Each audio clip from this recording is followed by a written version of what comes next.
C'était le bon temps, celui des colonies, du patriotisme et de la grandeur du général. Aujourd'hui, comme certains aiment se plaindre, on ne peut plus rien dire. Mais est-ce qu'ils n'en pensent pas moins? Les vieux seraient-ils racistes? Non, on ne peut pas dire ça non plus. Il s'agirait plutôt du degré de tolérance de notre société qui a évolué. Vous écoutez Culture G, votre dose de culture gérontologique pour comprendre les vieux. Ce podcast vous est proposé par Sociogérontologie, en partenariat avec Domitis. Le racisme est un ensemble de croyances selon lesquelles il existerait une hiérarchie entre les races ou entre les ethnies. Ces croyances entraînent des attitudes hostiles, violence, mépris et des comportements discriminants envers ceux qui appartiennent à une ethnie censée être inférieure. Cela fait à peine un siècle que l'idée d'égalité entre les races existe. Avant 1920, la pensée d'infériorité de certaines races était prédominante et acceptée de tous. Ce n'est qu'avec le mouvement de lutte contre le colonialisme ou le mouvement afro-américain des droits civiques que l'on commence à remettre les choses en question. Une époque, quand on y pense, pas si lointaine et qui constitue le bain culturel dans lequel les vieux ont grandi. Le racisme est-il une question de génération? Non, car jusqu'à preuve du contraire, les jeunes peuvent se montrer racistes également. Alors pourquoi a-t-on cette impression que les vieux sont racistes? Enquêtons d'abord sur les raisons qui mènent au racisme. Plusieurs hypothèses existent, mais je vais vous parler de celles que je connais le mieux en tant que psychologue et qui, à mon avis, sont les plus intéressantes. Tout d'abord, l'hypothèse cognitive. Avec la révolution cognitive des années 80, on découvre le processus de catégorisation sociale. Des chercheurs, comme Allport en 1954, nous expliquent que notre cerveau a besoin de mettre les gens dans des cases pour se simplifier la vie et qu'on ne peut rien y faire puisque c'est un processus automatique. Le problème est que ces catégories sociales sont socialement construites, par vous-même, vos expériences ou transmises par vos proches. Ensuite, l'hypothèse culturelle selon laquelle nos parents, les médias, la société nous apprennent, intentionnellement ou pas, à attribuer des caractéristiques négatives aux personnes qui sont différentes de nous. Pour prouver cette hypothèse, en 2014, Buttelman et Baum ont proposé l'expérience suivante. Prenez deux groupes d'enfants, un premier avec des enfants de 6 ans et un second d'enfants de 8 ans. Auxquels on assigne une couleur, vert et jaune par exemple, à l'aide de t-shirts. Donnez-leur ensuite des images positives, comme une peluche, et des images négatives, comme un verre cassé. Et demandez-leur de distribuer ces images en ayant le choix de les donner à leur groupe ou à l'autre groupe d'enfants. Les chercheurs font 2 observations intéressantes.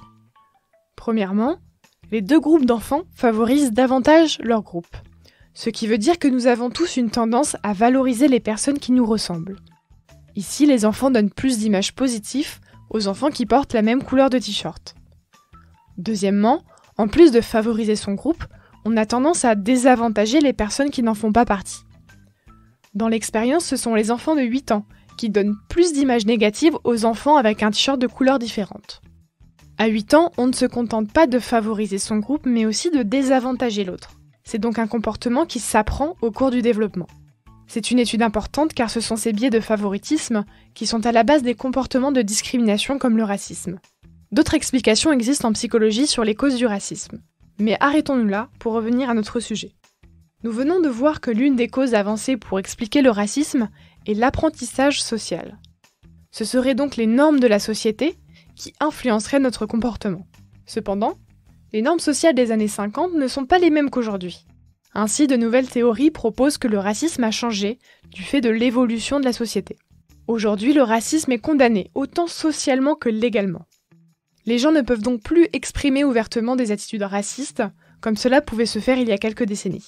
Que ce soit pour des raisons personnelles, les gens souhaitent être plus égalitaires, ou par crainte de désapprobation sociale, parce qu'ils risquent d'être mal vus s'ils s'expriment, les gens n'expriment plus ou moins d'attitudes racistes, mais ça ne veut pas dire qu'ils en pensent moins. Comme dit précédemment, notre cerveau ne peut s'empêcher de coller des étiquettes. Et ces étiquettes sont socialement transmises par la société dans laquelle on vit. Il semblerait donc que personne ne puisse échapper à ces fausses croyances. Les évolutions technologiques qui ont accompagné l'évolution des normes sociales ont permis de mesurer implicitement les préjugés envers différents groupes. Ces tests ont montré que, en effet, même si vous travaillez toute votre vie dans une association féministe, vous pouvez présenter des attitudes sexistes. Ou si vous êtes noir, vous pouvez présenter des attitudes racistes envers les noirs. Tout cela parce que nous vivons dans une société où notre culture est imprégnée de ces préjugés qui continuent d'être transmis implicitement. Alors, Les vieux sont-ils plus racistes ? Certes, ils ont grandi dans une société où le racisme n'est pas encore condamné comme il l'est aujourd'hui. Et certains ont pu exprimer des attitudes racistes sans que cela ne choque personne. Mais comme à tout âge, ils ont appris de nouveaux codes, comme ces enfants de 8 ans dans l'expérience dont nous avons parlé. Donc l'âge n'a pas grand-chose à voir avec le racisme. Cependant, il s'avérait que nous ayons tous des préjugés, que ce soit sur les étrangers, les femmes ou les vieux. Il est important de comprendre d'où ces préjugés proviennent et comment ils nous influencent pour mieux les déconstruire. Nous ne pourrons pas refaire notre éducation, mais nous pouvons réfléchir à ce que nous avons acquis et à ce que nous souhaitons transmettre aux personnes qui nous entourent. Retrouvez les sources utilisées dans ce podcast en description et je vous dis à la semaine prochaine pour un nouvel épisode de Culture G.